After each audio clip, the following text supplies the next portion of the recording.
Je vais demander donc à Dominique Midi.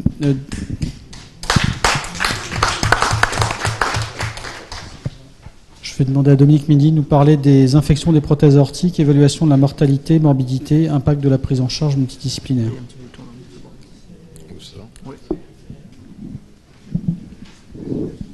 Merci.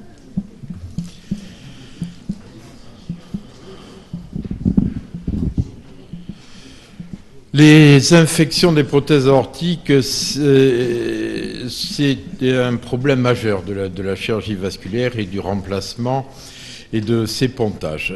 Cette mortalité et morbidité est extrêmement importante, même si cette pathologie est rare, elle est très grave avec un taux de mortalité précoce qui reste aux alentours de 30%.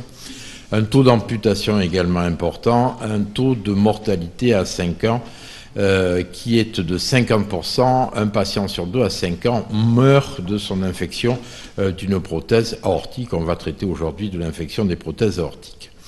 Et surtout, quand on arrive à les traiter et qu'on est assez content dans les premiers temps post-opératoires, la réinfection qui va amener et explique la mortalité secondaire est importante avec un taux de réinfection après que cette prothèse ait été changée. Est-ce qu'on a fait un progrès dans le diagnostic? Le diagnostic pour les infections précoces, comme cette plaie suintante et infectée manifestement post-opératoire, pose peu de problèmes sur l'état septique de l'abord et donc vraisemblablement de la prothèse. Un peu plus compliqué pour les infections tardives. Il existe des infections prothétiques que l'on voit à la faveur d'une réaffectation bactérienne quelques années après, voire 10-15 ans après la mise en place d'une prothèse. Et là, le diagnostic, évidemment, n'est pas évident. L'imagerie a fait des progrès. L'angioscanner donne des images assez typiques et on les connaît depuis longtemps, en particulier les bulles que vous trouvez ici dans un sac anévrismal autour d'une prothèse qui manifestement témoignent d'une infection. La scintigraphie au leucocyte marqué, qui a une bonne sensibilité et spécificité, permet dans les hyperfixations de prouver la contamination de la prothèse et son étendue. Il est très important de savoir est-ce que toute la prothèse est infectée ou une partie, ce qui amènera à des déposes partielles ou totales, avec des chirurgies bien sûr qui sont plus ou moins agressifs. La nouveauté de TEPSCAN actuellement, qui est couplée souvent à la scintigraphie avec des images absolument probantes des infections, ici l'infection d'un scarpa que l'on a et qui est couplée à la scintigraphie qui montrait, au leucocyte marqué, qui montrait également cette fixation. On a maintenant donc par ces examens d'imagerie la quasi-certitude de l'infection prothétique et de l'importance de cette infection. La flore a peu varié depuis ces dernières années, du Staphylococcus aureus, de l'Escherichia coli et beaucoup de levures. On va revenir sur ces levures que maintenant nous prenons systématiquement en charge dans l'antibiothérapie. Ce que l'on faisait avant, au début, on déposait le matériel infecté. Quand j'ai commencé la chirurgie vasculaire, c'était une technique assez répandue qui consistait à ôter l'ensemble de la prothèse. Et pour pas avoir le risque de recontamination de la prothèse in situ, on faisait un pontage extra-anatomique associé à cette mise à plat exérèse de la prothèse. Et il y a eu beaucoup de complications, telles que la rupture du moignon aortique, la mauvaise perméabilité à long terme de ces pontages extra-anatomiques, axillo-bifémoraux chez les gens assez jeunes, et un taux d'amputation et de réinfection importante. En voici quelques chiffres. Donc la perméabilité, par exemple, à 5 ans de ces revascularisations extra-anatomiques est bien moins importante que les revascularisations in situ. Le taux d'amputation est beaucoup plus important dans les revascularisations extra-anatomiques et elles ont progressivement, en dehors de cas particuliers, fait place à des techniques de revascularisation in situ. Alors, quoi mettre comme matériel? Les veintes fémorales superficielles, ce sont des interventions longues qui méritent d'être faites à 2 équipes parce qu'on prélève l'ensemble des veintes fémorales superficielles, chirurgie un peu assez longue, qui a peu de conséquences pour la vascularisation veineuse des membres inférieurs, qui permet d'obtenir 2 beaux greffons en général que l'on peut mettre donc en forme de culotte latérale ou terminalisée. C'est un peu l'actualité de ces dernières années. Parallèlement, se sont développés un certain nombre de prothèses à propriété antimicrobienne, soit parce qu'on y ajoutait un antibiotique, soit parce qu'il y a des agents bactériostatiques avec des sels d'argent qui en diminuent la colonisation et des résultats meilleurs qu'avec les prothèses standards. Et puis l'allogreffe qui est revenue à la mode, elle avait été bien développée, en particulier au début à la Pitié-Salpêtrière par l'équipe d'Édouard Kiefer. Les techniques de conservation et de décongélation étaient un peu étaient à l'époque peut-être un peu, on va dire, pas topissime, pas extraordinaire, et donc maintenant on a conservé ces prothèses dans des solutions antibiotiques avec des séquences de décongélation qui sont beaucoup plus progressives, et on a moins d'atteintes mécaniques de l'allogreffe, en particulier les fractures de l'allogreffe lorsqu'on les décongèle. Et ces allogreffes reviennent actuellement absolument dans le devant des indications de matériel de remplacement. Le traitement antibiotique, nos amis infectiologues nous aident, mais il n'y a pas de consensus sur le type de l'antibioprophylaxie, antibiothérapie dans ce cas-là, curative, et dans la durée et dans la nature. On a un traitement probabiliste lorsque l'infection est déclarée avec des bêta-lactamides, éventuellement des glycopeptides associés, et actuellement l'actualité est de rajouter des antifongiques, car dans 30% des cas, il y a, dans 15 à 20% des cas, il y a des champignons associés. Les bactéries sont essentiellement gram-positives, donc Staphylococcus, souche multirésistante fréquemment retrouvée. L'Escherichia coli domine dans les grammes négatifs et la flore est souvent polymicrobienne. On peut expliquer cette flore par des situations particulières mais assez souvent associées, c'est-à-dire l'existence de fistules aortodigestives secondaires. Souvent, c'est ces fistules qui sont à l'origine de l'infection de la prothèse. Vous voyez ici un duodénum qui était accolé au corps de la prothèse et qui a entraîné l'infection de celle-ci par ce que l'on appelle une érosion para-anastomotique, avec cette prothèse qui a érodé progressivement la lumière du duodénum et qui est venue s'ouvrir. Quand cette fistule orthodigestive se produit avec le lâchage de l'anastomose, ce sont des hémorragies cataclysmiques. Donc, une flore particulière et une prise en charge pour ces infections avec fistules associées qui va être bien sûr particulière, associant au temps digestif le temps vasculaire. Un peu également dans la rançon de la nouveauté des techniques, les infections des endoprothèses aortiques qui se sont considérablement développées, qu'on avait eu l'occasion de vous présenter ici, bien elles peuvent aussi s'infecter. Un des premiers signes, c'est la thrombose d'une branche de la prothèse. Thrombose de branche de la prothèse non expliquée mécaniquement doit faire suspecter une infection.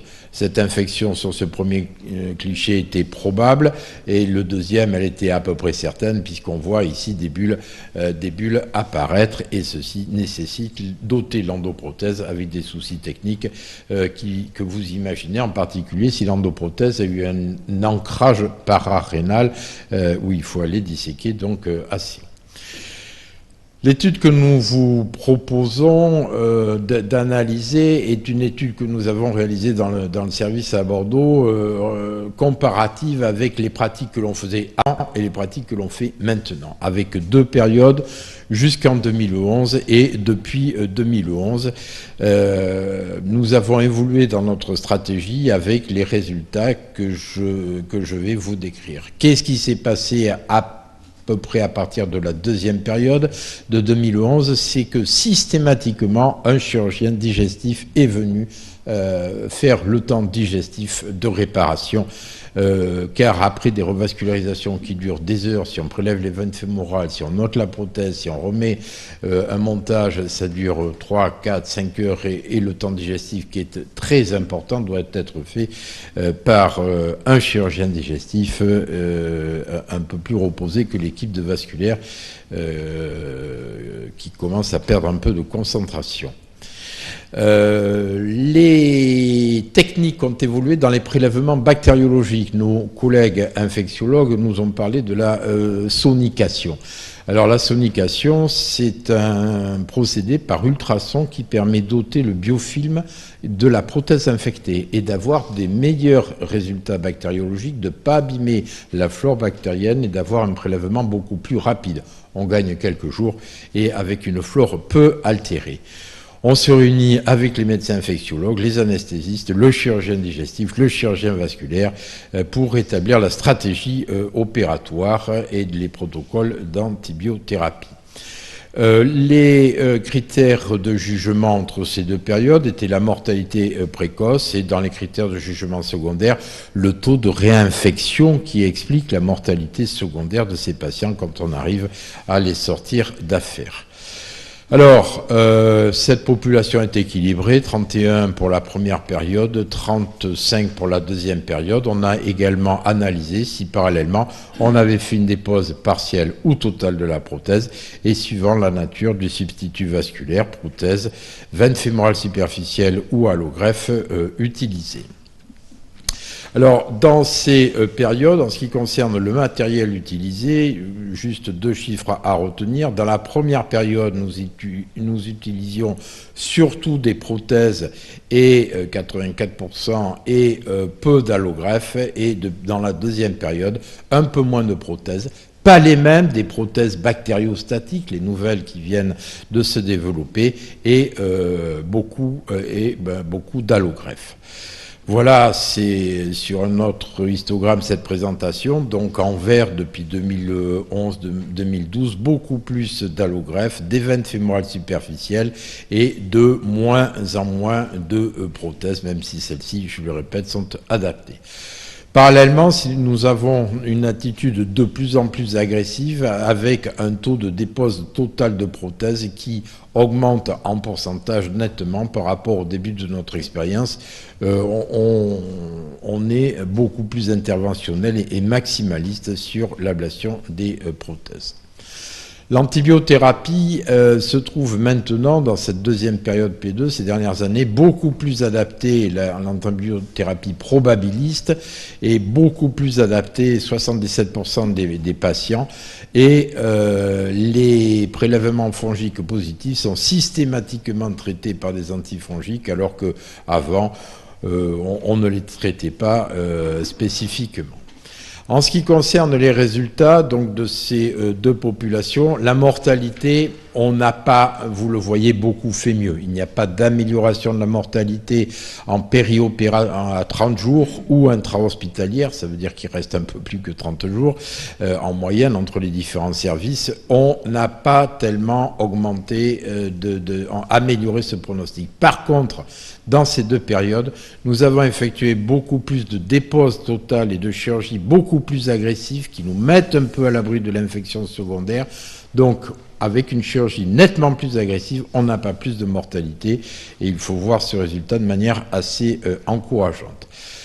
Pour la présence d'une fistule artério-digestive, eh bien, dans les décès précoces, 90% des patients avaient des fistules aortodigestives, ce qui témoigne et confirme la gravité de ces patients.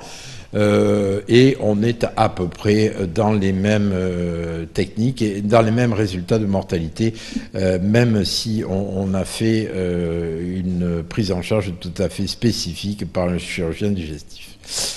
Les résultats à la fois d'une chirurgie d'exérèse totale de la prothèse, d'une antibiothérapie mieux adaptée, ont permis d'avoir des taux de réinfection beaucoup beaucoup moins important dans cette deuxième période, ce qui va préjuger d'une meilleure survie de ces patients au-delà de 5 ans. Ces patients sont jeunes, 60 ans en moyenne, 65 ans, c'est des patients qui sont jeunes et dont il faut quand même préserver les années.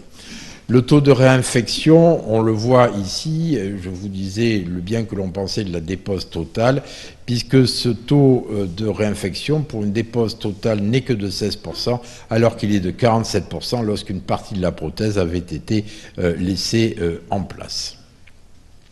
Ce taux de réinfection est d'ailleurs meilleur lorsqu'on utilise les taux des allogreffes ou des veines fémorales superficielles que des prothèses. Il faut qu'on attende un peu avec les nouvelles prothèses pour voir si le résultat va être un peu amélioré par ces prothèses avec des des spécifiques et antibactériennes. Mais les résultats sont nettement meilleurs par les prothèses biologiques, allogreffes et veines fémorales. Les résultats en termes de mortalité suivent cette diminution du taux de réinfection secondaire avec une survie à 90% à 2 ans dans les cas de dépose totale et uniquement de 74% lorsque la dépose est partielle. Donc entre ces deux périodes, la mortalité et la morbidité, je le redis, est à peu près comparable en périopératoire, mais avec des interventions plus lourdes et des interventions qui permettent, dans un plus grand nombre de cas, de guérir les patients, de les mettre à l'abri d'une réinfection prothétique. Cette mortalité est de toute façon très élevée avec les fistules artério-digestives. Je vous redis donc l'intérêt de la dépose totale, du matériel veineux et des allogreffes pour prévenir cette réinfection. Alors cependant, comme partout en chirurgie et toujours en chirurgie, l'attitude doit être élective. Si les patients sont jeunes et en bon état général, il faudra essayer de faire au mieux, avec l'objectif étant la guérison, avec une ablation totale de la prothèse, faire au mieux. Remplacé par une veine fémorale superficielle et une allogreffe, il est évident qu'un patient infecté à 80 ans aura quelquefois, bénéficiera plutôt d'une chirurgie moins agressive.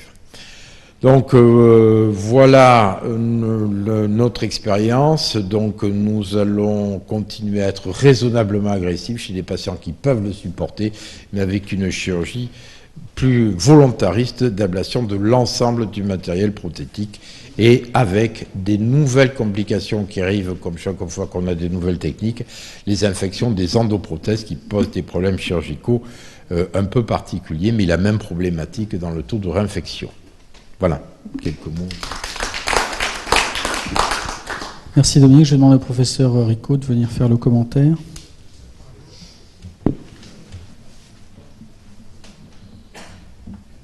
Merci bien pour cet exposé vraiment intéressant. C'est une complication catastrophique. Hein. C'est la pathologie iatrogène et là, quand on en a un, on est un peu. Alors, il y a une première constatation, c'est survient surtout, enfin, ça survient aussi. C'est la technique opératoire initiale. Moi, je me bats pour que la péritonisation des pontages à orthobifémoraux soit faite correctement. Et quand on n'est pas là, en général, c'est pas tout à fait ça. Il faut vraiment que ces prothèses, quand on les met la première fois, hein, soient vraiment bien séparées du duodénum et quitte à faire une hypoplastie, s'il faut le faire, pour être sûr. Et je pense que si on prend ces précautions au départ, on en a moins. Alors, quand on en a, eh bien, comme tu l'as montré, le problème est de savoir comment va le malade, s'il peut supporter une chirurgie majeure, parce que l'ablation de tout, c'est quand même long et quelquefois c'est périlleux, ou si il faut prendre une voie tangentielle et être un peu moins agressif. Alors je pense que quand même l'état général du patient est extrêmement important. Le prélèvement des veines fémorales, bon, c'est à 2 équipes, hein, obligatoirement, si on veut que ça dure moins de 8 heures. Et surtout, tu as dit, et ça, là je voulais avoir des précautions, quelques détails là-dessus. Tu as dit que c'était une chirurgie que tu faisais quand il y avait une fistule, en particulier prothèse digestive, à deux équipes avec un chirurgien digestif. Je pense que ça, c'est vraiment important. Je pense que le temps de la fermeture du duodénum, du jejunum chez ces malades, c'est vraiment capital. Il faut monter une anse, il faut faire attention, il faut que ce soit bien vascularisé, il faut séparer ensuite. Et quand on a fait 5-6 heures d'intervention, on n'est pas toujours frais pour prendre le temps qu'il faut. Et je voudrais savoir comment tu fais en pratique, comment tu organises pour que quand ces malades arrivent, il y ait toujours un chirurgien digestif et un chirurgien vasculaire qui prennent en charge le patient. Alors d'abord, je me couche tôt le soir, la veille, et je suis chirurgien digestif. Bon, mais j'ai arrêté de faire les deux. Non, plus sérieusement, dans mon équipe, j'ai un service de chirurgie vasculaire et générale, et j'ai un praticien hospitalier qui fait que de la chirurgie digestive, donc il est au tableau opératoire lorsque ces patients sont programmés et il est disponible pour faire cette technique. C'est technique, hein, parce qu'il y a différentes techniques de fermeture, d'éminents chirurgiens digestifs ici, allant de la suture simple pour des plaies ponctiformes, mais enfin à discuter, mobilisation plus ou moins importante, décroisement, anastomose duodéno-jéjunale partant de D2, D3, la fistule est en général partie moyenne de D3, voire D4, donc monter une anse sur la fin de D2, etc. C'est de la vraie chirurgie digestive qu'il faut confier à un chirurgien digestif entraîné, bien sûr. Oui. Et Michel Germain, compliment pour encore une fois la très belle présentation avec la belle iconographie. J'ai deux questions. L'enrobement de la prothèse avec le grand épiplomb, ça a été évoqué par M. Errico. Le faites-vous systématiquement? C'est la première question. Et quelle est sa place actuellement? Et la deuxième question a trait au pontage extra-anatomique, en particulier axio-fémoral, finalement, qui donnait d'assez bons résultats avec les malades arrivés à le surveiller, en plus facile à surveiller, et d'assez bons résultats à long terme. Voilà les deux questions. Merci. Oui, alors l'épiploplastie, on l'a fait de manière un peu spécifique, c'est-à-dire que ça dépend du montage. Alors d'abord, dans les précautions que l'on a, effectivement, on va rediscuter de l'épiploplastie, on fait de plus en plus des anastomoses terminaux-terminales, c'est-à-dire pour éviter de mettre la prothèse en latéraux-terminal et d'avoir le corps prothétique qui vient bomber en avant sur l'aorte et éroder le duodénum. De plus en plus, systématiquement, on coupe en surrénal et on met la prothèse en terminaux-terminal, ce qui évite ce conflit mécanique avec le duodénum. Après, si le rétropéritoine est large, est important, est un peu épais, on ne fait pas systématiquement d'épiploplastie. Par contre, si le patient est maigre, on descend l'épiplomb. Ça ne prend pas beaucoup de temps. On le met dans la zone du décollement rétropéritonéal pour couvrir l'anastomose supérieure. Pour la première. Pour la deuxième, les pontages axillo-fémoraux, on parle là de recul de perméabilité à 5 ans. Pour nous, elle est quand même nettement inférieure à la revascularisation par prothèse aorto-bifémorale. Voilà. Et en plus, on n'a pas résolu toujours le problème des infections, des réinfections, parce qu'il y a souvent un scarpa, l'origine de l'infection prothétique, il y en a deux.